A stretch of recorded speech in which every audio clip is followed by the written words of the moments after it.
Hi friends, welcome to our channel. ఈరోజు మహల్లో కోకిల episode 3 తెలుసుకుందాము. ఈ నవల రచయిత డైరెక్టర్ వంశీ గారు. ఈ వారంలో ఒక్క ప్రోగ్రాం కూడా లేదు. రేపు మహాబలిపురం వెళ్దాం. ఒక పీటీ కారు మాట్లాడమంది కోకిల అని చెప్పింది రమణ కుమారి. ఎన్ని రోజులకి? దేవదాస్ అడిగాడు. ఒకరోజే, ఉదయం 6 గంటల నుంచి రాత్రి 8 గంటల దాకా మాట్లాడండి అనేసి వెళ్ళిపోయిందామె. ఆ సాయంత్రం వెళ్ళిపోతుంటే కోకిల రమణతో అతనికి కబురు చేసింది. రేపు అతన్ని రమ్మను మహాబలిపురం అని. తను చాలాసార్లు వెళ్ళాడా ఊరు. అయినా ఆడమేళంతో కలిసి వెళ్తే ఈసారి ఎలా ఉంటుందో అనే ఫీలింగ్తో సరే వస్తాను అన్నాడు. మర్నాడు సూర్యుడు ఉదయించకుండానే కారు బయలుదేరింది. వెనక సీట్లో కోకిల, రమణకుమారి, దయ కూర్చుంటే ముందు దేవదాస్. ఊరు 20 కిలోమీటర్లు వచ్చాక కనిపించింది వీజీపీ. ఆ అనుభవం గుర్తొచ్చి చా అనుకుని ముఖం డ్రైవర్ కేసి తిప్పుకున్నాడు. మహాబలిపురం చేరేసరికి 7:30 అయింది. ఏం సార్, సిల్వర్ శాండ్స్కి పోనిమ్మంటారా? డ్రైవర్ అడిగాడు అలవాటు ప్రకారం. వద్దు, మనం ఊరంతా తిరిగి చెట్ల నీడలో కూర్చుని తెచ్చుకున్నది తింటేనే బాగుంటుంది అంది రమణకుమారి. మరి ఏ చెట్టు దగ్గర ఆపాలో చెప్పండి అన్నాడు దేవదాస్. రమణకుమారి ఫలానా చెట్టు అని చెప్పలేకపోయింది. ఆమె మహాబలిపురం రావడం ఇదే మొదటిసారి. ఇక్కడ చెట్లు పుట్టల కంటే శిలలు శిల్పాలే ఎక్కువ.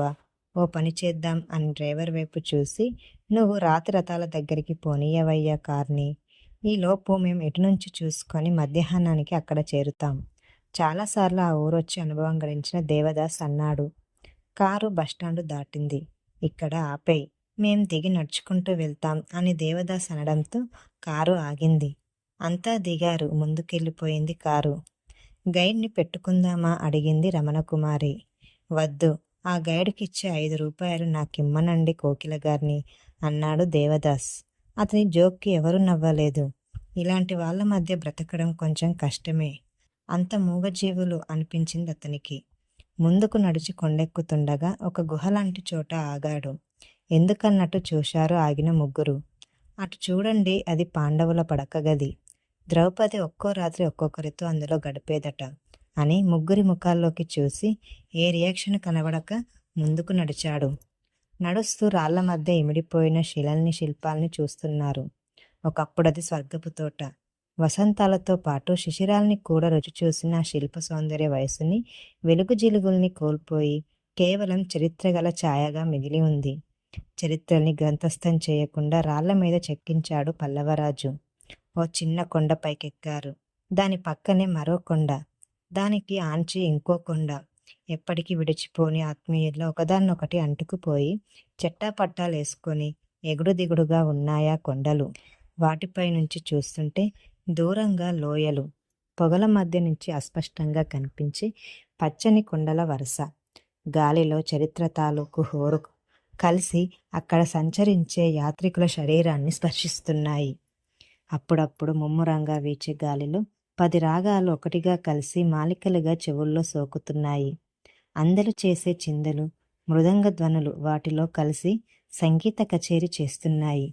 ఒక చిన్న గుడిని చూపించి, అటు చూడండి, దాన్ని ఎల్లోరా మోడల్లో కట్టాలని ఉబలాట పడ్డాడట పల్లవరాజు. కానీ అంతలో యుద్ధాలు వచ్చాయి. 2వ పులికేశిరాజు వీటిని నాశనం చేశాడు. దేవదాస్ చెప్పింది వింటున్నారు తప్ప ఎవరూ మాట్లాడడం లేదు. మరికొంచెం ముందుకెళ్ళి ఒక రాతి పలక దగ్గర ఆగారు. దాని ఆకారం సోఫాలా ఉంది.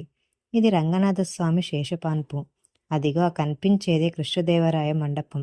పెద్ద గోపురం కట్టాలని ప్లాన్ చేస్తే యుద్ధాలొచ్చి ఆగిపోయాయి.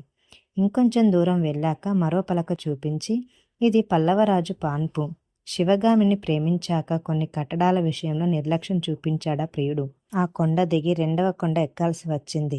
తమకంటే ముందు టూరిస్టు బస్సులో వచ్చిన యాత్రికులు గైడ్ సూచన ప్రకారం పెద్దగా ఎత్తులేని కొండ జారుతూ 2వ కొండ ఎక్కే ప్రయత్నం చేస్తున్నారు. మనం కూడా ఇలా జారాల్సిందేనా? భయంగా అడిగింది రమణకుమారి. ఈ షార్ట్ రూట్లో వెళ్ళాలంటే తప్పదు. చుట్టూ తిరిగి వస్తే మంచి దారి ఉంది అన్నాడు. తప్పక నెమ్మదిగా జారుతున్నారు నలుగురు. దేవదాస్ దయ చేయి పట్టుకుని నెమ్మదిగా దింపుతున్నాడు.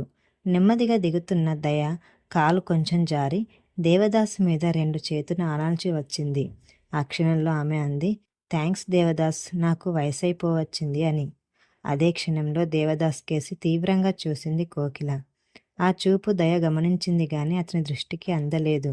అలా తిరిగి తిరిగి మధ్యాహ్నానికి కొండ దిగి భూమి మీదికొచ్చి రోడ్డు వెంబడి ఊరి చివర రాతిరథాల దగ్గరికొచ్చారు. వాళ్ళు తీసుకొచ్చిన కారు సరుగు చెట్టు నీడనుంది. డ్రైవర్ డోర్ తెరిచి సీట్లోనే నిద్రపోతున్నాడు. ఎండ మండిపోతుంది. ఆ రోజు తెల్లవారుజామున వర్షం కురవడం వల్ల ఆకాశంలో నీలం మబ్బులు. వరుసగా ఉన్న రాతి రథాలను చూస్తుంది కోకిల. ఒక్కో రథం ఒక్కో శిలతో నిర్మితమై ఉంది. ఆ రథాల మధ్య ద్రౌపది రథం కూడా ఉంది. అది అన్నిటికంటే చిన్నది. ఆ రథాలకి ఎదురుగా పెద్ద రాతి ఏనుగు ఉంది. అది ఇంద్రుడిదట. యాత్రికులు ఆ ఏనుగును ముట్టుకొని వస్తున్నారు.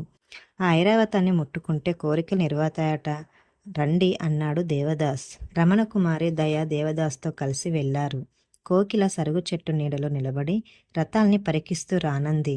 దయ ముట్టుకుంటే అడిగాడు, మీ కోరికలేమిటి అని. ఆమె నవ్వింది తప్ప జవాబివ్వలేదు. ఆమె నవ్వుతుంటే మరోసారి చూసింది కోకిల.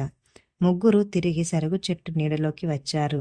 ఏం మేడం, మీరు రాలేదేం? మీకు కోరికలేవి లేవా అని అడిగాడు కోకిలని దేవదాస్. ఉన్నాయే గాని లేవని గాని ఏం చెప్పలేదు. ఎండలో బాగా తిరగడం వల్ల ఆమె తెల్లటి ముఖం నిండా చెమట పట్టింది. అందమైన ఆ ముఖం కొద్దిగా మాడింది కూడా. రమణ డిక్కీలోంచి భోజనాలు తీయి అంది కోకిల. రమణకుమారి కారు డ్రైవర్ని లేపి డిక్కీ తెరిపించి మడత పెట్టిన తివాచీని బయటికి తీస్తే దేవదాస్ దాన్ని అందుకొని చెట్టు నీడలో పరిచాడు. క్యారేజీలో సర్దిన వంటలు బయటకు తీసి మూతలు విప్పింది రమణ. ఆ పెద్ద తివాచీ మీద నలుగురు దూరం దూరంగా కూర్చొని ఎవరికి కావలసినవి వాళ్ళు వడ్డించుకుంటున్నారు. దేవదాస్ డ్రైవర్ని పిలిచి తన పక్కన కూర్చోమన్నాడు. వంటలు బాగానే చేశారు, కానీ ఉప్పు కారం తక్కువ. దేవదాస్ ఎక్కువ తినలేకపోయాడు. అతనికి గుర్తొచ్చింది, ఎవరో చెబితే ఎప్పుడో విన్నాడు. చాలామంది ఆడాలు శరీరంలో కోరికలు పెరగకుండా తినే పదార్థాల్లో ఉప్పు కారాల్ని తగ్గిస్తారట. ఆ జ్ఞాపకం రాగానే తలంచుకొని తింటున్న కోకిల ముఖంలోకి చూశాడు. ఇంత అందంగా ఉంది కోకిల, ఆమె ఇంకా పెళ్ళెందుకు చేసుకోలేదు? శరీరంలో అందాలు కరిగి ఇందాక చూసిన అరిగిపోయిన శిల్పంలో తయారవుతుందనా? కాదు, ఆమె మౌనాన్ని చూస్తుంటే ఏదో చరిత్రని ఆమె దాచుకుంటుందని. కూడా ఉన్న ఆ క్రిస్టియన్ దయకి ఈమెకి ఆ చరిత్రలో బలమైన ముడి ఉందని అతను ఊహించాడు. ఆ చరిత్ర ఏమిటో తెలుసుకోవాలనే కోరిక అతనికి ఆ క్షణానే పుట్టింది. తింటున్న కోకిల తలెత్తింది. టక్కున తలదించుకొని దేవదాసు తింటున్నట్టు ఓ నిమిషం నటించేసి ఆకు పారేశాడు. అదేం వంటలు బాగా లేదా? రమణకుమారి అడిగింది. దేవదాసు నవ్వేసి, అద్భుతం, కానీ ఫూల్స్, మన వంట వాళ్ళు కూరల్లో ఉప్పు కారం తక్కువేశారండి అన్నాడు. కోకిల వచ్చిన కోపాన్ని బలవంతంగా దిగమింగింది. లేదండి, మన ఇంట్లో వంటలెప్పుడు ఇలాగే ఉంటాయి. మీరు తినడం ఇదే మొదటిసారి గనుక మీకు తెలిసి ఉండదు అని రమణ చెప్పేసరికి, ఓ ఐఆమ్ సారీ, మీరే కావాలని చేయించారని నాకు తెలీదు అనేసి నీళ్లు తాగేశాడు.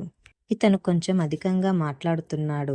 ఇలా అయితే మన దగ్గర కుదరదని చెప్పు రమణ అన్న మాట నాలుక చివరి వరకు వచ్చినా ఆపుకుంది కోకిల. అలా ఆపుకోవడానికి ఇంకో కారణం ఏమిటంటే ఆమె గతంలో ఎవరి ఛాయలో అతనిలో కనిపించడం. మరో గంటలో సూర్యాస్తమయం కాబోతుంది. అస్తమించే సూర్యుడి కాంతి అంతుతేలిని సముద్రం మీద పడి నీలిరంగు నీటి మీద వేడి కాంతి ఏర్పడింది. కెరటాలు పాలనురుగును కక్కి ఒడ్డును తాకుతున్నాయి గర్జించే అందమైన స్త్రీలాగా. బీచ్ నిండా జనం. కెరటాల ఘోషలో మనుషుల ఘోష కలిసి అర్థం కాని మరో భాష తయారవుతుంది. బీచ్ ఒడ్డున ఒంటరిగా ఉన్న షోర్ టెంపుల్ దగ్గరికొచ్చారు. కెరటాలు పడిపోయిన గుడి ప్రహారీ వరకు వచ్చి దేవుణ్ణి తాకి వెనక్కి వెళ్తున్నాయి. ఒక్కో పెద్ద కెరటం వచ్చి ఒడ్డును బలంగా తాకి వెళ్ళినప్పుడల్లా నీటి తుంపర్లు గుడిలో సగం విరిగిన రాతి స్తంభం రూపంలో ఉన్న దేవుడు మహాబలి చక్రవర్తి మీద చిమ్ముతున్నాయి. ఈ దేవుడు మహా అదృష్టవంతుడండి. ఎందుకంటారా? ఒడ్డుకొచ్చిన ప్రతి కెరటం దాని శక్తి కొద్దీ నీటి తుంపర్లని ఆయన మీద చిలకరించి అభిషేకించే వెళ్తుంది. ఆయన పెద్ద ఎయిర్ కండిషనర్ను బిగించుకున్నట్లు ఫీల్ అయిపోయి హాయిగా జీవించేస్తున్నాడు. అఫ్కోర్స్ ముడుపులు నైవేద్యాలు లేవనుకోండి. అయినా లక్షల ఆదాయం వచ్చే తిరుపతిలో వెంకటేశ్వరుడికుందా ఈ సుఖం అని నవ్వేశాడు దేవదాస్. బీచ్లో చాలాసేపు కూర్చుని లేచేసరికి రాత్రి 8 అయింది. కారులో తిరుగుముఖం పట్టారు. కారు వేగంగా వెళ్తుంది. చీకట్లు హెడ్లైట్స్ కాంతి రోడ్ మీద బాటను చీల్చుకుంటూ వేగంగా దూసుకెళ్తుంటే గాలి లోనికొచ్చి ఊపిరి సలపనీయడం లేదు. ఒక్కళ్ళు మాట్లాడతలేరు.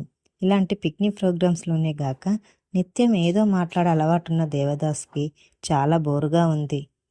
జన్మలో రాకూడదు వీళ్ళతో అని ఒట్టు పెట్టేసుకున్నాడు. మద్రాసు త్వరగా చేరితే బావుణ్ణు అనుకుంటే డ్రైవరు కోవలం మీదుగా పోనిచ్చాడు. మరో అరగంట లేటవుతున్నందుకు వాడి మీద విరుచుకుపడబోయాడు. దీనికి కొనసాగింపుగా మరొక భాగం ఉంటుంది. ఈ కథ కనుక మీకు నచ్చినట్లే నా ఛానల్ని లైక్ చేయండి మరియు సబ్స్క్రైబ్ చేసుకోండి.